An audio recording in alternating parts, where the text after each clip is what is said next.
दोस्तों, अक्सर हमने लोगों को कहते सुना है कि ये आदमी बड़ा अच्छा था, भगवान ने इसके साथ बहुत बुरा किया। और जो आदमी हमेशा लोगों के साथ अत्याचार करता है, भगवान उसे कभी दंड नहीं देते। वो तो धन दौलत से बढ़ता ही जा रहा है। आखिर ये सब भगवान को दिखाई नहीं देता? क्या भगवान अपनी आंखों के सामने पाप होता हुआ कैसे देखते रहते हैं? इस प्रकार तो लोगों का भगवान पर से विश्वास ही उठ जाएगा कि भगवान पाप होते हुए कैसे देखते रहते हैं। तो चलिए पहले सुनते हैं ये छोटी सी कहानी। दर्शन बंधुओं, किसी गांव की बात है। उस गांव में भगवान विष्णु का एक बहुत ही सुंदर मंदिर बना हुआ था। मंदिर की देखभाल के लिए इस गांव का एक व्यक्ति सेवक लगा हुआ था, जो सुबह शाम मंदिर की सफाई करता था और दोनों समय स्नान ध्यान से निवृत्त होकर भगवान की पूजा अर्चना करता था। वो आदमी बहुत ही निर्धन और दुखी था। मंदिर पर आने वाले श्रद्धालुओं द्वारा उसे जो कुछ दान दक्षिणा दे दी जाती थी, उसी से वो अपने परिवार का गुजारा चलाता था। मंदिर परिसर में काम करते करते वो अपनी जिंदगी से जुड़ी निजी शिकायतें भगवान की प्रतिमा के सामने खड़ा होकर करता रहता था। कभी घर की बातें, कभी परिवार की बातें, कभी दुनियादारी की बातें। एक दिन की बात है, वो भगवान की प्रतिमा के सामने खड़ा होकर शिकायतें भगवान से कर रहा था कि हे भगवान, आपकी जिंदगी कितनी आरामदायक है। आप तो बस मंदिर में एक जगह आराम से खड़े रहते हैं और लोगों की प्रार्थनाएं सुनते रहते हैं। कोई आपको लड्डुओं का भोग लगा जाता है, कोई प्रसाद चढ़ा जाता है, तरह तरह के मिष्ठान और पकवान भी आपको यहीं खड़े खड़े मिलते रहते हैं। आपका जीवन कितना आसान है और मेरी जिंदगी कितनी कठिन है। छोटी सी जिंदगी है, उसमें 1000 तरह की व्याधियां घरी पड़ी हैं, 1000 तरह की परेशानियां देती हैं। दिन भर कड़ी मेहनत करता हूँ, तब कहीं 2 समय का खाना मैं अपने परिवार के लिए जुटाता हूँ। पापी पाखंडियों को देखो, दिन रात बुरे कर्मों में लगे रहते हैं, फिर भी मौज की जिंदगी जी रहे हैं। हे भगवान, यदि मेरी जिंदगी भी आपकी तरह होती तो मेरा जीवन कितना खुशहाल होता। उस सेवक की ऐसी बातें सुनकर भगवान से रहा नहीं गया। वे मूर्ति में से ही प्रकट होकर कहने लगे, तुम गलत सोच रहे हो। तुम जैसा सोच रहे हो वैसा नहीं है। दूर से देखने पर सबका जीवन अपने जीवन से अच्छा दिखाई पड़ता है, लेकिन जब हमें उसकी वास्तविक जिंदगी का पता चलता है, तब समझ में आता है कि वो भी बहुत कठिन जीवन जी रहा था। तुम मेरी जिंदगी को आसान समझ रहे हो। मेरा जीवन उतना आसान नहीं है जितना तुम समझ रहे हो। मुझे भी बहुत सारी चीज़ें देखनी पड़ती हैं, बहुत सी व्यवस्थाएं बनानी पड़ती हैं, बहुत सी चिंताएं लगी रहती हैं। अच्छे के साथ अच्छा कैसे हो और बुरे के साथ बुरा कैसे हो, यह सब सोचना पड़ता है। कोई किसी असहाय को सताता है, कोई पीड़ित को और पीड़ित करता है, तो उसकी रक्षा करनी पड़ती है। मेरी जिम्मेदारी को जिस दिन तुम समझ जाओगे, उस दिन तुम्हें मेरी मेहनत के बारे में भी पता चल जाएगा। इतना आसान नहीं है भगवान बनना। जिस तरह पिता बनकर मनुष्य अपनी संतानों को निभाता है, उनके दुख सुख और अच्छे बुरे का ख्याल रखता है, उसी तरह मुझे भी तुम सबका ख्याल रखना पड़ता है। इतनी सारी जिम्मेदारियों को एक साथ निभाना आसान काम नहीं है। भगवान की बात सुनकर वो भक्त बोला, भगवान जी, ये आप कैसी बातें कर रहे हैं? आपका काम तो सचमुच में बड़ा आसान है। जिस तरह पूरे दिन आप खड़े रहते हैं, आपकी तरह मैं भी पूरे दिन खड़ा रह सकता हूँ। इसमें क्या बड़ी बात है? भगवान बोले, बेटा, मैं फिर कहता हूँ, तुम नहीं कर पाओगे। मेरे इस कार्य में बहुत बड़े धैर्य की आवश्यकता पड़ती है, और मनुष्य में इतना धैर्य नहीं होता कि वो परिणाम आने तक शांत रह सके। मनुष्य के अंदर ये कमजोरी होती है कि थोड़ा सा सुख मिलते ही वो घमंड से भर जाता है, और जरा सा दुख आ जाए तो टूटकर बिखर जाता है। वो अपने धैर्य को बनाए नहीं रख पाता। भक्त बोला, अगर ऐसी बात है तो आप मुझे एक दिन के लिए अपनी जिंदगी जीने दीजिए, फिर आप जैसा कहेंगे मैं वैसा ही करूँगा। दर्शन बंधुओं, भगवान ने उसे बहुत समझाया, पर वो बड़ा जिद्दी था। उसने एक नहीं मानी। तब भगवान ने भी सोचा कि चलो इसे एक दिन के लिए अपनी जिंदगी जीने देते हैं, क्योंकि कुछ लोगों पर उपदेशों का प्रभाव नहीं पड़ता। तब भगवान ने कहा, ठीक है बेटा, एक दिन के लिए मैं तुम्हें भगवान बनाता हूँ और तुम्हारी जिंदगी मैं जीता हूँ। फिर देखते हैं कि तुम मेरा काम किस ढंग से करते हो। लेकिन मेरी जिंदगी जीने के लिए तुम्हें कुछ शर्तों का पालन करना होगा। दर्शन बंधुओं, सैनिक भगवान से प्रार्थना कर ही रहा था कि तभी अचानक मंदिर के अंदर वही सेठ पुलिस वालों के साथ आ जाता है। सेठ बहुत घबराया हुआ था और पुलिस वालों से कह रहा था कि उसका पैसों से भरा बटुआ मंदिर में ही कहीं गिर गया है।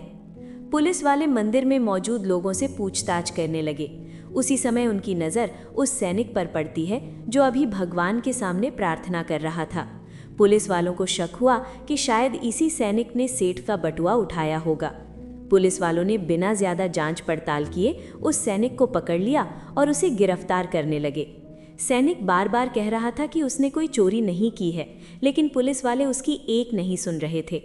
ये सब देखकर भगवान बने हुए उस भक्त का मन बहुत विचलित हो गया, क्योंकि वो जानता था कि वो सैनिक बिल्कुल निर्दोष है। बटुआ तो वो गरीब आदमी लेकर जा चुका था। भगवान बने हुए उस भक्त को अपने सामने होता हुआ ये अन्याय बिल्कुल भी अच्छा नहीं लग रहा था। वो भगवान की शर्त को याद करके चुप रहना चाहता था, क्योंकि भगवान ने उसे बोलने से मना किया था। लेकिन वो एक निर्दोष आदमी को सज़ा होते हुए भी नहीं देख पा रहा था। उसके मन में बहुत उथल पुथल मच गई। वो सोचने लगा कि अगर वो चुप रहा तो एक निर्दोष सैनिक को सज़ा मिल जाएगी। आखिरकार उससे रहा नहीं गया और वो बोल पड़ा, रुको, इस सैनिक ने चोरी नहीं की है। तुम लोग इसे क्यों पकड़ रहे हो? इसका उस बटुए से कोई लेना देना नहीं है। इस सैनिक से पहले यहाँ एक गरीब आदमी आया था, वही उस बटुए को उठाकर ले गया है। मैं भगवान हूँ और मैंने अपनी आंखों से ये सब देखा है। दर्शन बंधुओं, अब भला पुलिस वाले भगवान की बात क्यों नहीं मानते? उन्होंने तुरंत उस सैनिक को छोड़ दिया और उस गरीब आदमी को पकड़ने के लिए निकल पड़े। कुछ ही देर में पुलिस वालों ने उस गरीब आदमी को ढूंढ लिया और उससे सेठ का बटुआ भी वापस ले लिया। गरीब आदमी बहुत दुखी हो गया। वो बार बार कह रहा था कि उसने तो इसे भगवान की कृपा समझकर उठाया था। उधर सैनिक को छोड़ दिया गया और सेठ अपना बटुआ वापस पाकर खुश हो गया। दर्शन बंधुओं, दिन भर इसी प्रकार मंदिर में लोग आते रहे और जाते रहे। भगवान बने हुए उस भक्त ने अपनी पूरी कोशिश की कि वो सब कुछ ठीक तरह से संभाले, लेकिन उसके मन में ये संतोष भी था कि उसने एक निर्दोष सैनिक को सज़ा होने से बचा लिया और न्याय किया है। अब जब एक दिन का समय पूरा हो गया तो भगवान वापस मंदिर में आए। भगवान ने फिर से अपना स्थान ग्रहण किया और उस भक्त को उसके पुराने रूप में वापस कर दिया। भगवान ने उससे पूछा, बेटा, आज का दिन कैसा रहा? तुमने मेरा काम कैसे संभाला? तब उस भक्त ने बड़े गर्व के साथ पूरे दिन की घटना भगवान को सुनाई। उसने बताया कि किस तरह सेठ का बटुआ गिरा, कैसे गरीब आदमी उसे लेकर चला गया और कैसे पुलिस वालों ने सैनिक को पकड़ लिया था।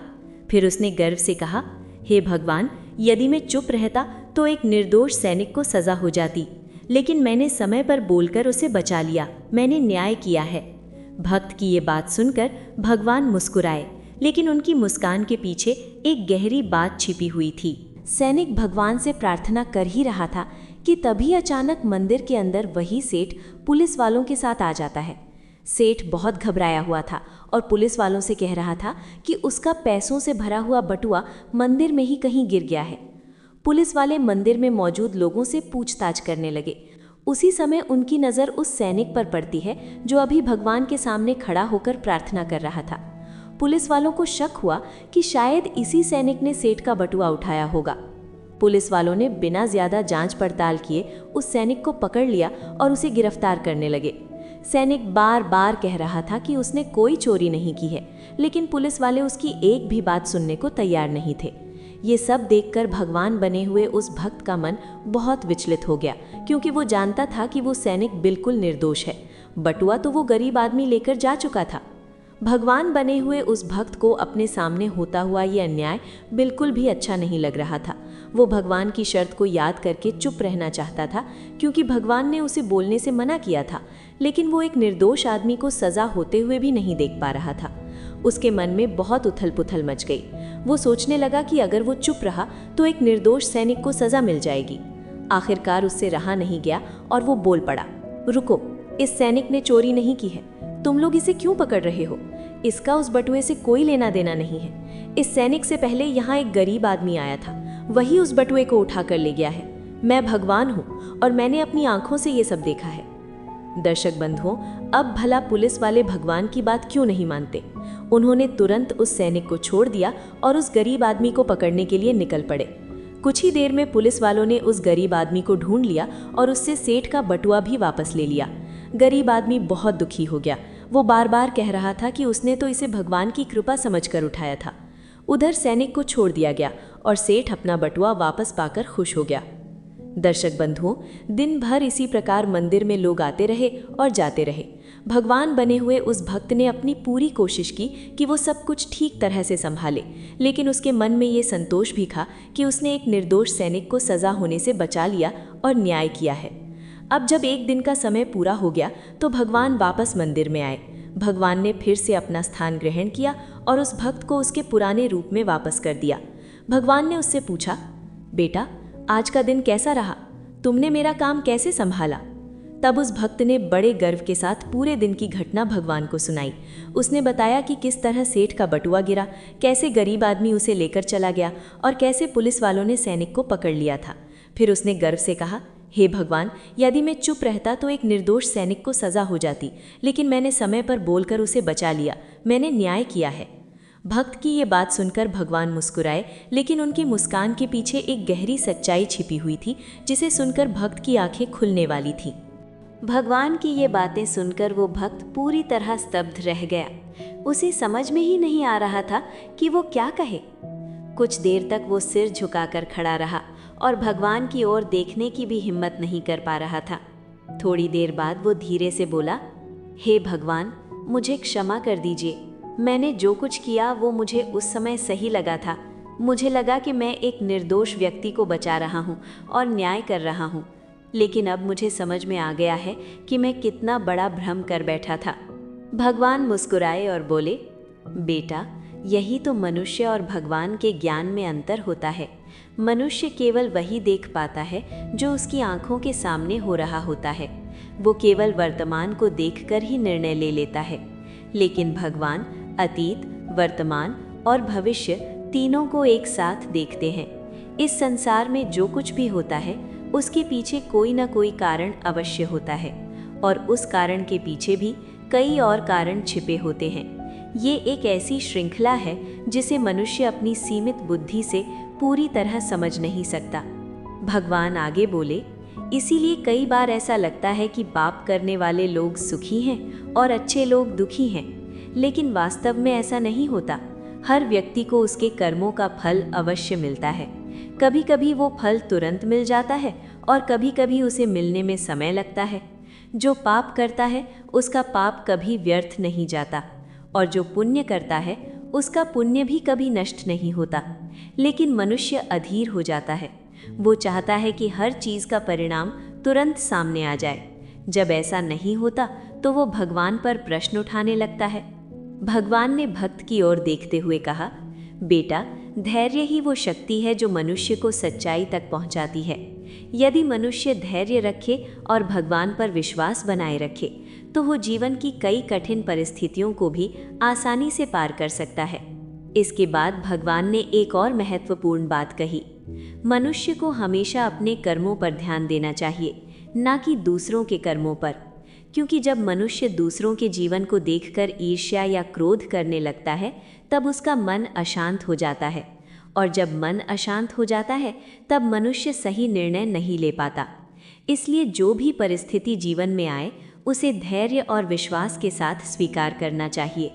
दर्शन बंधुओं, भगवान की इन बातों को सुनकर उस भक्त की आंखों से आंसू बहने लगे। उसे अपनी गलती का गहरा एहसास हो चुका था। वो भगवान के चरणों में गिर पड़ा और बोला, हे भगवान, अब मुझे समझ में आ गया है कि इस संसार को चलाना केवल आपके ही बस की बात है। हम मनुष्य अपनी सीमित बुद्धि से बहुत छोटी छोटी बातें समझ पाते हैं। अब से मैं कभी भी आपके निर्णयों पर प्रश्न नहीं उठाऊंगा और सदा आपके प्रति विश्वास बनाए रखूंगा। भगवान ने उस भक्त को उठाया और प्रेम से कहा, बेटा, यही सच्ची भक्ति है, जब मनुष्य सुख और दुख दोनों परिस्थितियों में भगवान पर विश्वास बनाए रखे। दर्शन बंधुओं, इस कहानी से हमें ये शिक्षा मिलती है कि जब भी हमारे जीवन में कुछ हमारी इच्छा के अनुसार नहीं होता तो हमें तुरंत भगवान को दोष नहीं देना चाहिए। हो सकता है कि उस घटना के पीछे भी भगवान की कोई ऐसी योजना छिपी हो जो आगे चलकर हमारे लिए ही अच्छी साबित हो। समझदारी इसी में है कि हम धैर्य रखें, भगवान पर विश्वास रखें और अपने कर्म अच्छे करते रहें। यदि आपको ये कथा पसंद आई हो तो वीडियो को लाइक करें और चैनल भक्ति आध्यात्मिक सर को ज़रूर सब्सक्राइब करें। धन्यवाद।